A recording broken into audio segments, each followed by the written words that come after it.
কুমিল্লা মুরাদনগরে আলোচিত ধর্ষণ মামলার প্রধান আসামি ফজর আলীকে গ্রেফতার করা হয়েছে।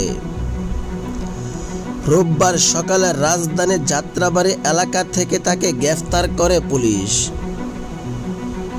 গত শুক্রবার এই ঘটনা নিজেই বাদী হয়ে মুরাদনগর থানার অভিযুক্ত ফজর আলীকে আসামি করে একটি ধর্ষণ মামলা করেছিলেন ভুক্তভোগী নিজেই। তার অভিযোগ, গত বৃহস্পতিবার দিবাগত রাতে ধর্ষণের এই ঘটনা ঘটে। এর আগেই ঘটনার ভিডিও সামাজিক যোগাযোগ মাধ্যমে ছড়িয়ে দেওয়ার অপরাধে 4 জনকে গ্রেফতার করা হয়। কুমিল্লা জেলা পুলিশ সুপার নাজির আহমেদ খান জানান, 26শে জুন রাত 8টার দিকে মুরাদনগরের রামচন্দ্রপুর পাঁচকিতা গ্রামের ফজর আলী একজন প্রবাসীর স্ত্রীকে ধর্ষণ করার অভিযোগে এলাকার লোকজনের হাতে আটক ও প্রহত হন। পরবর্তীতে আহত ফজর আলী সেখান থেকে পালিয়ে যান।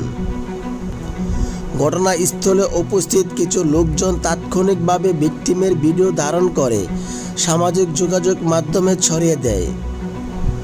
সংবাদ পেয়ে মুরাদনগর থানা পুলিশ দ্রুত ঘটনাস্থলে উপস্থিত হয়ে আইনানুগ কার্যক্রম গ্রহণ করে। ভিকটিমের লিখিত এজাহারের ভিত্তিতে মুরাদনগর থানা নারী ও শিশু নির্যাতন দমন আইনের মামলা রুজু করা হয়। জানা গেছে, ভুক্তভোগী নারী 2 সন্তানের জননী। তার স্বামী দুবাই প্রবাসী। আর অভিযুক্ত ফজর আলী পাহেরচর পাঁচকিতা গ্রামের পূর্ব পাড়ার শহীদ মিয়ার ছেলে।